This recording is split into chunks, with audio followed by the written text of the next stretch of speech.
Bienvenidas y bienvenidos al programa de Memoria, donde rescatamos los hitos históricos de Honduras y sus luchas sociales con una mirada en los derechos humanos.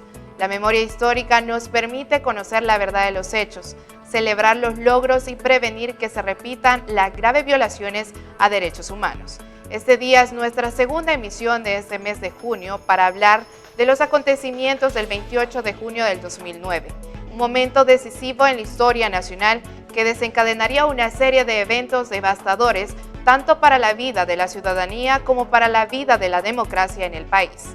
A continuación haremos un repaso por las causas detrás del golpe de Estado del 2009. Manuel Zelaya fue detenido. Esta es la parte de atrás de la casa del presidente Manuel Zelaya. Soy el presidente de los hondureños. Solo el pueblo me puede quitar, poner. El 28 de junio de 2009, una funesta noticia sorprendió al continente americano. Se producía un golpe de Estado en Honduras.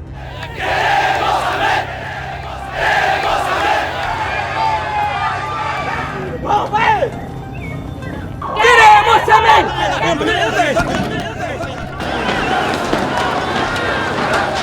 Se desmontaba así la tesis de que, con la llegada del siglo XXI, se habían superado las décadas oscuras de los golpes de Estado militares, la Operación Cóndor y la doctrina de la seguridad nacional. Este golpe tuvo un preludio, el golpe en Venezuela el 11 de abril de 2002 contra el presidente Hugo Chávez, revertido 48 horas después. Un golpe de Estado en Venezuela. Sueños de algún desesperado. Pero hay una realidad sólida, una unión civil-militar y una fuerza armada dispuesta a defender esta Constitución y el proceso que legítimamente impulsa el gobierno revolucionario. Ese fatídico día, Honduras amaneció sitiada, militarizada, sin energía eléctrica, con los servicios de telecomunicación silenciados y con los actores de la oligarquía encabezando junto a las Fuerzas Armadas el golpe de Estado que defenestró al gobierno del Poder Ciudadano presidido por Manuel Zelaya Rosales. Lo ocurrido en aquella madrugada continúa repercutiendo en la vida del pueblo hondureño 14 años después.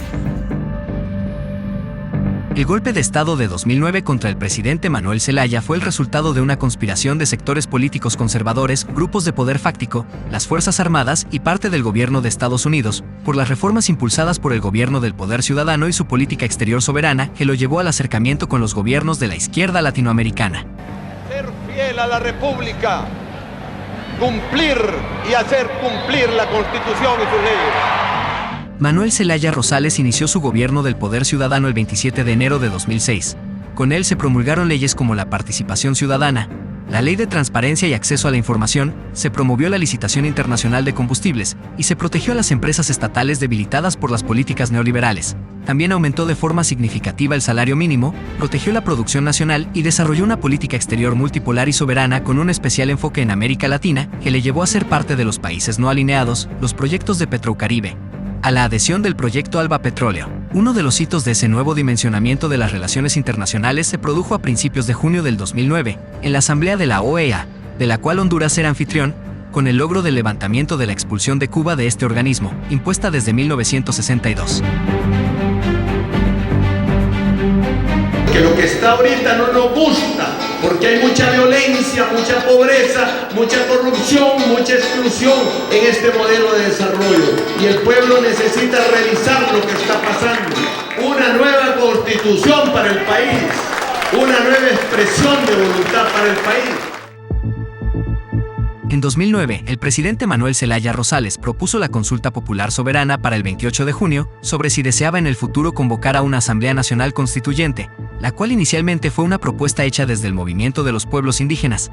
Esta consulta y la supuesta intencionalidad del presidente de impulsar por esa vía su reelección fueron usadas como excusa para perpetrar el fatídico golpe. Ante lo sucedido aquel 28 de junio de 2009, la reacción de la comunidad internacional no se hizo esperar. Se condenó enérgicamente el golpe de Estado en contra del gobierno constitucional de Honduras.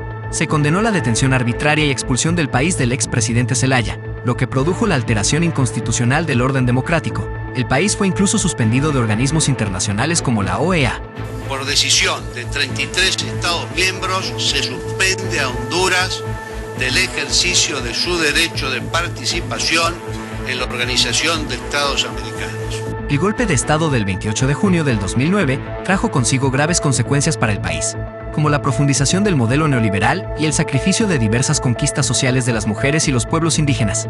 La resistencia popular respondió con una lucha constante en las calles durante 12 años. Lo ocurrido en Honduras después del golpe de Estado no fue solamente una crisis política, producto del derrocamiento de un presidente elegido democráticamente. El golpe de Estado tuvo como consecuencia directa violaciones a los derechos humanos de miles de personas, por el simple hecho de pensar distinto, por oponerse, por informar sobre las arbitrariedades cometidas por autoridades del régimen golpista.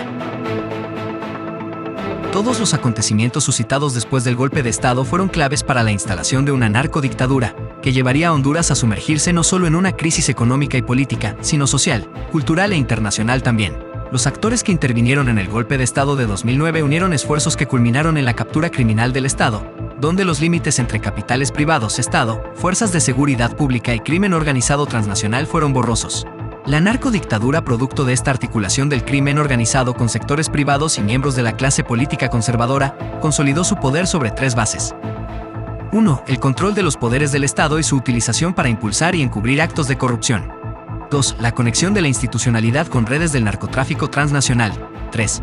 Una represión permanente y sumamente violenta contra dirigentes y militantes de los movimientos sociales y la resistencia. Tras el golpe se comenzó a configurar una suerte de Estado fallido que impulsó una política represiva y organizó elecciones fraudulentas a lo largo de la siguiente década. Es así como se estableció la narcodictadura, con la presidencia del Partido Nacional y el reparto del Estado entre los grupos fácticos y actores criminales. El golpe de Estado desató una crisis social, política y económica con un impacto internacional sin precedentes. El mismo día del golpe, diversos líderes sociales provenientes de la Coordinadora Nacional de Resistencia Popular, CNRP, y del Partido Liberal se reunieron para formar el Frente Nacional de Resistencia Popular, FNRP, que se convirtió en la principal instancia para articular las luchas por restaurar la legalidad. Sin duda, esta ruptura del orden constitucional configuró la política hondureña y la vida de las demás personas de muchas maneras. Es por ello que nuestro equipo de prensa salió a las calles a consultarle a la ciudadanía qué opina sobre el golpe de Estado, porque es importante recordar a las víctimas. ¿Se debe seguir o no hablando del golpe de Estado? Escuchemos las respuestas a continuación.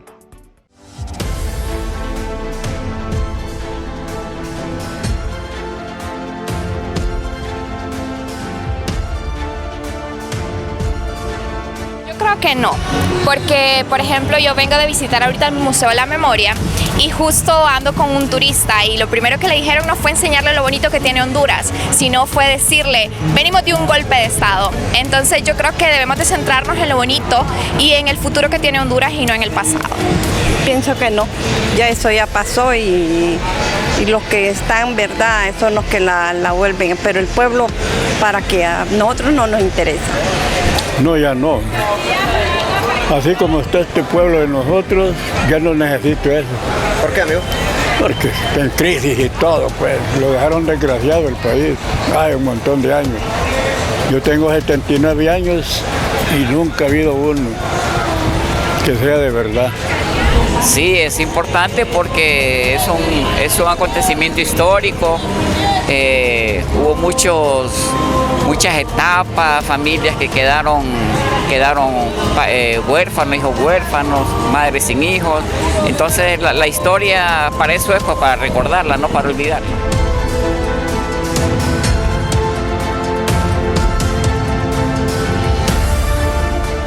Sí, hubo bastante. ¿Por qué? Porque unos porque no aceptaron, los que aceptaron fue porque les convenía. Y todavía están comiendo de ahí. Es posible que sí, y vamos a seguir viéndolas por mucho tiempo más. Lo importante es que nuestros gobernantes se centren y busquen soluciones del presente y no soluciones del pasado. O sea, ya no podemos mejorar el pasado. Obviamente, porque, como le digo, ¿verdad? Hay muchos procesos legales que todavía no se han resuelto, inocentes que perdieron las vidas. Aparte de eso, se rompió el orden democrático en nuestro país, que es algo que no está contemplado en la Constitución ni en ninguna ley de la República. Claro que sí, eso sí. ¿Por qué? Siempre lo hemos vivido, la pobreza y todo lo que estamos pasando ahorita.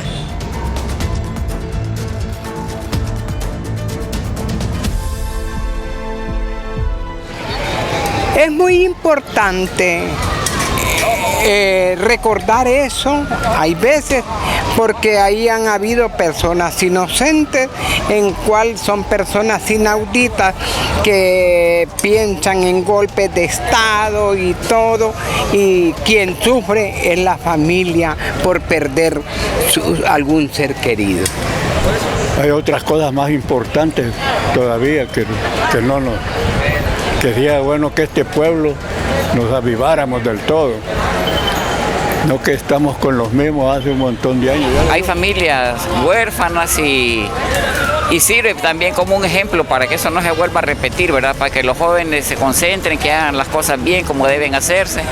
Y hay otras formas pues de protestar y de arreglar las cosas en el país, no solo por la fuerza, sino que por la parte legal, la parte democrática. Creo que no es importante que estemos recordando el pasado, sino que nos centremos en el futuro para seguir mejorando. Recordemos que sí, la historia nos enseña qué debemos de hacer en el futuro para no seguir cometiendo los mismos errores.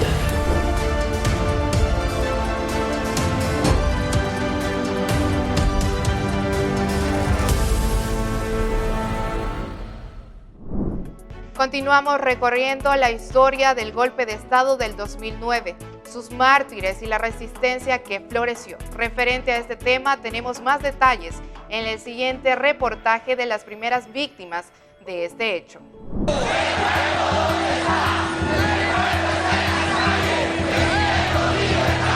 El mismo 28 de junio de 2009, en horas de la noche, Vicky Hernández, una persona transgénero, fue asesinada por miembros de las Fuerzas Armadas. En 2021, la Corte Interamericana de Derechos Humanos, CIDH, reconoció al Estado Honduras como responsable de este crimen. ¡Es el pueblo!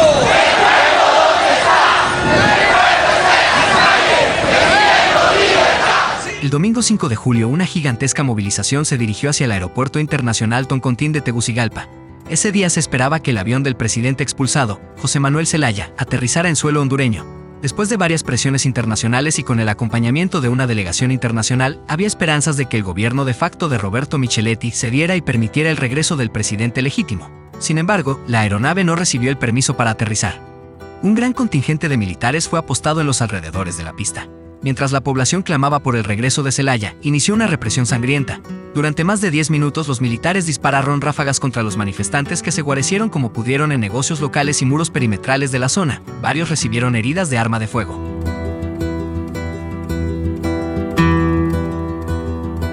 Entre ellos hubo un joven de 18 años, Isis Obed Murillo, estudiante de secundaria proveniente de un hogar cristiano evangélico, que recibió una herida mortal. Las imágenes de su cuerpo con la cabeza destrozada a todas luces por un proyectil de arma de grueso calibre como las usadas por los militares dio la vuelta al mundo. Por otro lado, desde el 2009 se aprobó un conjunto de leyes que aseguraron concesiones de ríos y tierra en todo el país, violentando en múltiples ocasiones el Convenio 169 de la Organización Internacional del Trabajo, OIT. Líderes y lideresas de todo el país fueron cayendo los siguientes meses, así como personas del pueblo organizado en resistencia. Los nombres de los y las mártires están escritas para siempre en la historia de Honduras. Veamos más detalles sobre cómo la Coordinadora de Resistencia Popular aglutinó a la ciudadanía para exigir justicia.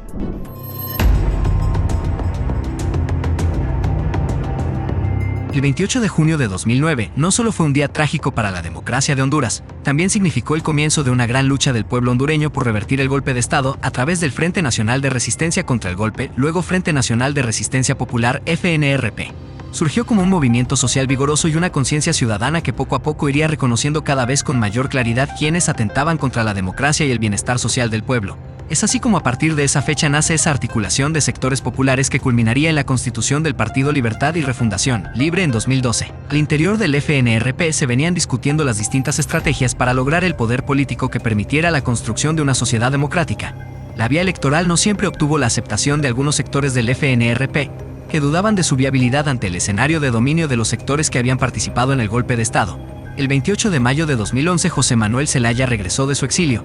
Con ello fue ganando terreno la estrategia electoral. En la Asamblea Extraordinaria del FNRP de la Resistencia al Poder, realizada en Comayagüela, a la que asistieron más de 1.500 delegados de 18 departamentos, se tomó la decisión de organizar el Frente Amplio de Resistencia Popular FARP para participar en las elecciones del 2013. El nombre cambiaría a Libertad y Refundación Libre. Al momento de su inscripción en el Tribunal Supremo Electoral TSI y de la presentación de más de 82,000 firmas de ciudadanos que respaldaron el inicio de este proyecto político. Posteriormente Libre ganó las elecciones en 2013 y 2017, pero se impuso el fraude promovido por los actores del narcodictadura con apoyo e incluso complicidad de algún sector de la comunidad internacional. Fue hasta el 28 de noviembre de 2021 que el pueblo hondureño escribió una de las páginas más gloriosas de su historia.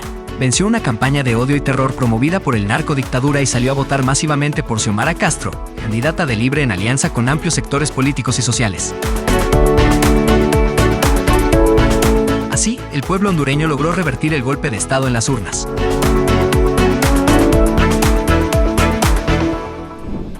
La presidenta dice que no hay que olvidar que somos resistencia. Tampoco hay que olvidar que el mismo día se fraguó el golpe de Estado. Se asesinó a la primera persona en las calles, que además era una mujer trans defensora de los derechos humanos de las personas de la diversidad sexual y de género. Casualmente, el 28 de junio, también el Día Internacional del Orgullo LGTBIQ+, poder celebrar el orgullo también implica luchas, así como el movimiento de diversidad en resistencia, que codo a codo estuvo con las demás compañeras y compañeros en el Frente Nacional de Resistencia Popular.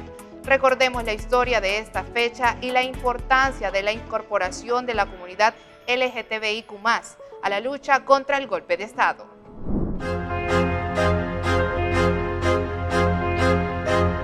El Día Internacional del Orgullo LGBTIQ+, por las siglas lesbiana, gay, bisexual, trans, intersexual y queer, también conocido como Día del Orgullo Gay o simplemente Orgullo Gay, se celebra cada año el 28 de junio con el objetivo de instar a la tolerancia, la igualdad y la dignidad de las personas LGTBIQ+.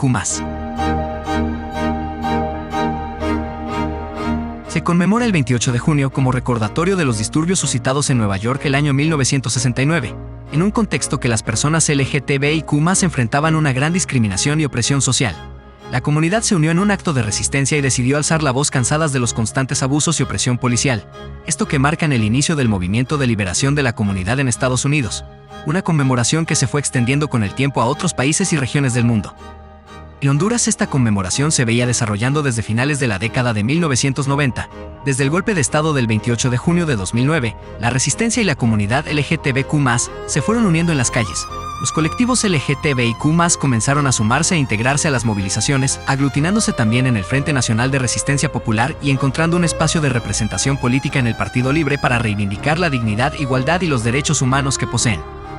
La comunidad sigue luchando por vivir una vida sin discriminación y sale a las calles, llenando las ciudades de color y diversidad. Durante esta jornada de celebración se levantan banderas enarboladas con orgullo, se marcha al ritmo de consignas poderosas y se reafirma el compromiso de alcanzar la igualdad y la aceptación plena, como un tributo a todas las personas que han luchado y siguen luchando por la libertad de amar y ser quienes son, sin importar su orientación sexual, identidad o expresión de género.